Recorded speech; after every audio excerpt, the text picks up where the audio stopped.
Did you know that the principles that you learned in science class can be the principles that unlock potential, opportunity, and blessings in your life? I didn't know, but now I do. And I want to share with you in this podcast the things that could really open up doors for you. Keep it locked.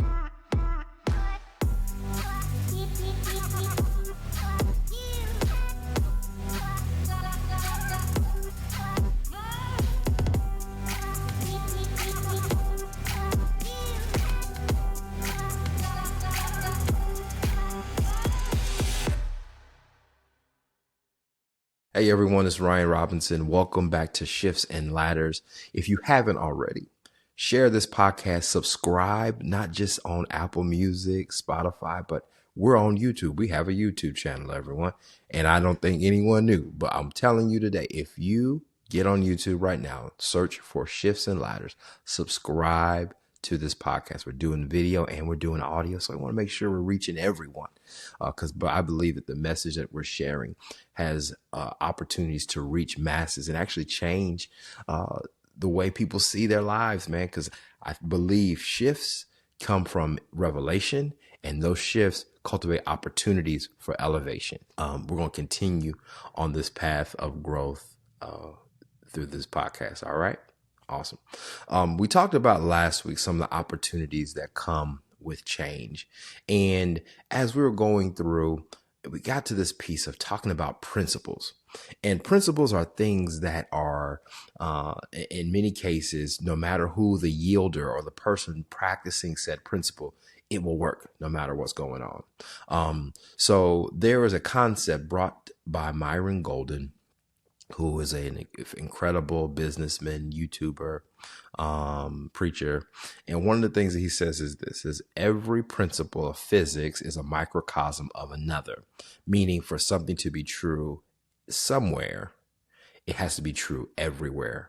And that's the qualifications for it to be a principle. Okay. Let's talk about, for example, reciprocity, meaning reciprocal. So if you give something to someone, you may not get that same gift from somebody else, so from the same person that you gave the gift to, but eventually it will come back around, right? It is, in some religious institutions or religious beliefs, they call it karma. They call it, reaping what you sow, those kind of principles, right? That kind of work. Now it works for everyone. No one gets special exemption because if you're mean to somebody, best believe eventually you planted seeds and those things come out. I don't know why they work that way, but they work that way, right? It's the way God designed the earth with principles by which it rules. Another one being ask questions. Ask and you shall receive. Like, people who usually ask usually get what they need. We typically say this: squeaky wheel gets the oil. That's the way we socially synthesize a principle that's found in the Bible and say, if you need something, you better speak up. Right? So squeaky wheel gets the oil, right? If you have a need and you don't say it, whose fault is it? It's yours, because you did not express that you had a need, right? So these are principles that can be true no matter where you are, no matter how old you are, no matter what circumstance you apply it in, whether it is your job, whether it is in your family, whether it is in your finances, whether it is in your relationships. If you don't ask, if you don't speak up, if you don't give, it still works, right?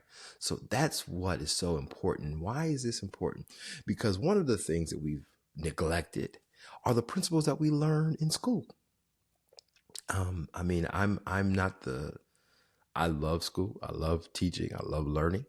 But there are some things that I did not realize is that when we talk about principles are not defined and locked in the disciplines that they have been taught.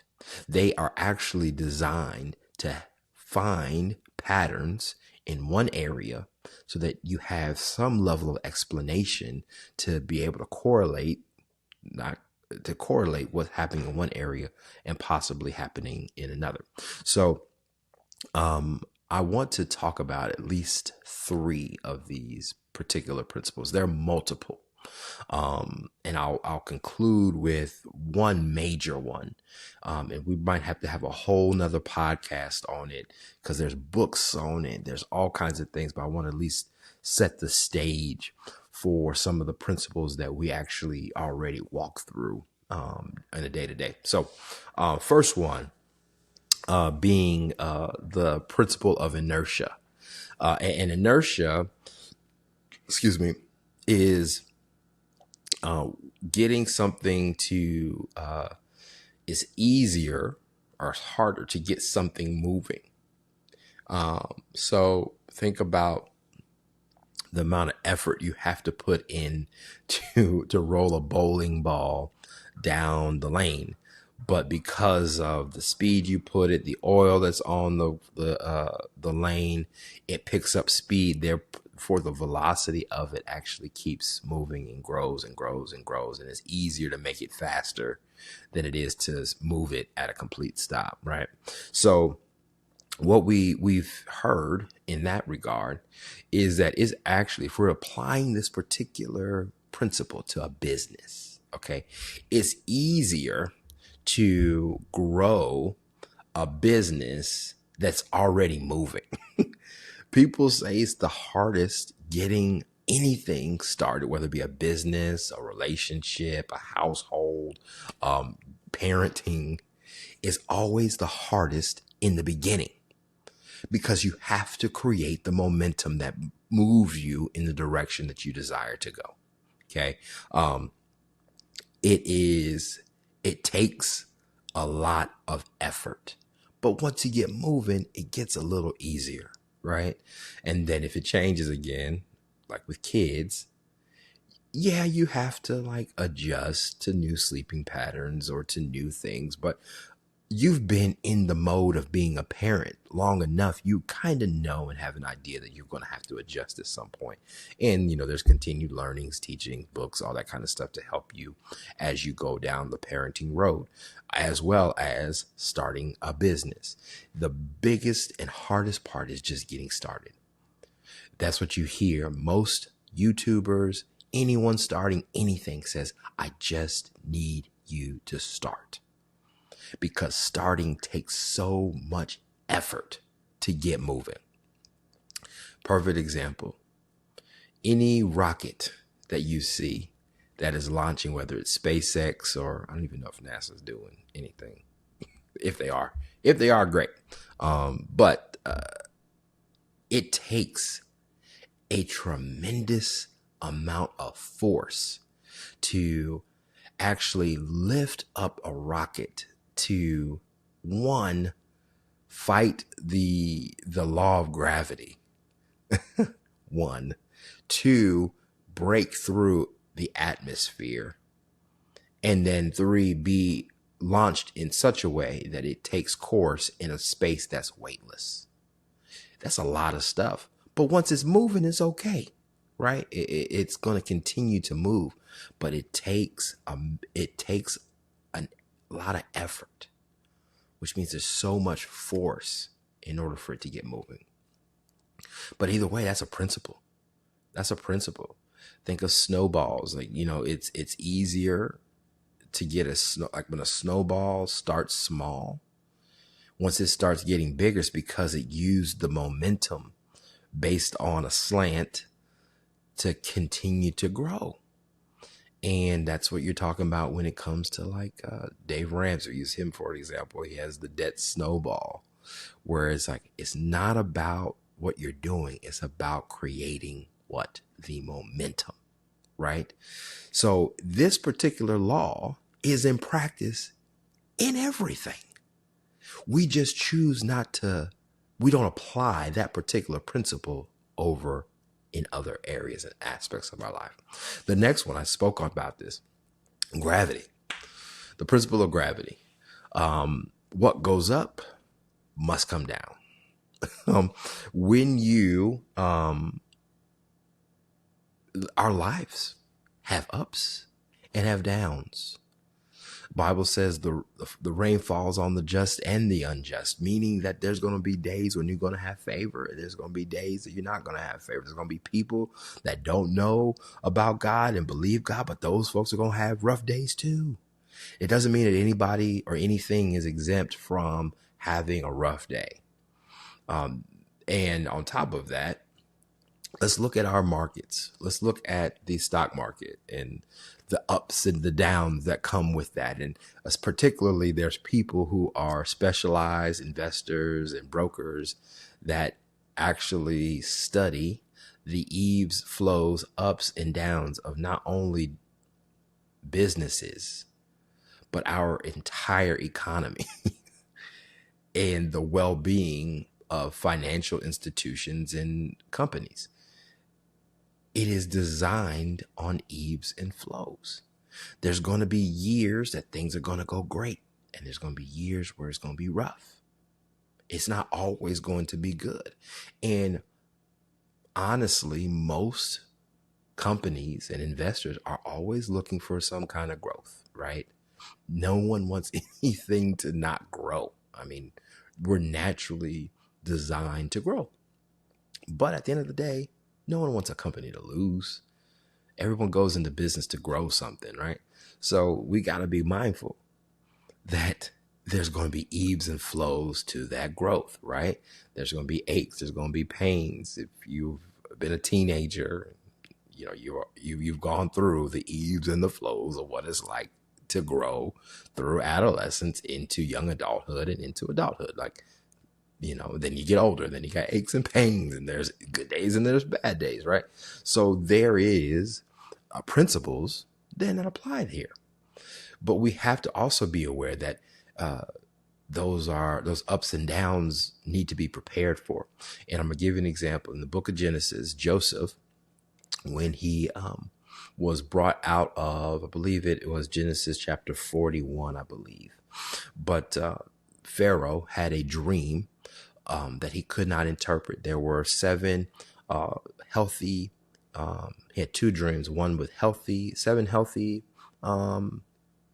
cows that were there, and then some that were like really, they just looked unhealthy.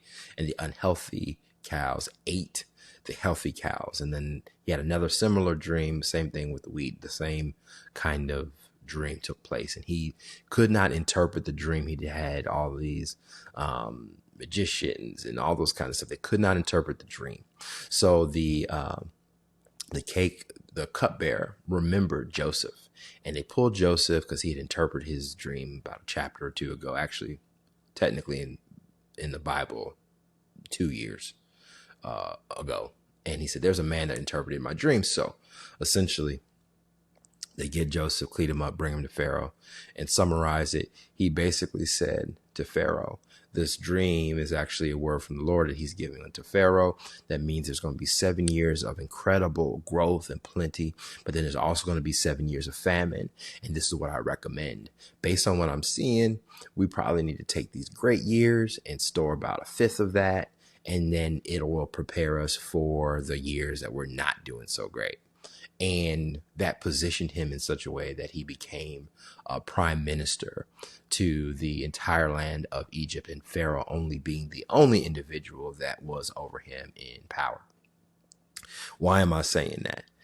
The thing that Joseph was given was the ability to see the ebbs and the flows, the gravitational changes that take place in life. And by God's providence and insight, Joseph was able to lead a country that was not his own, right? So why do we have to say it? And this is it's in the book of Proverbs as well. We need to prepare when we're in season and out of season.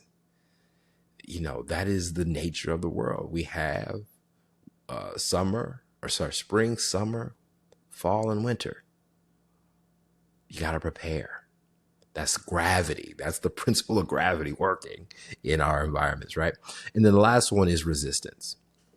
I got onto this, but it kind of works in the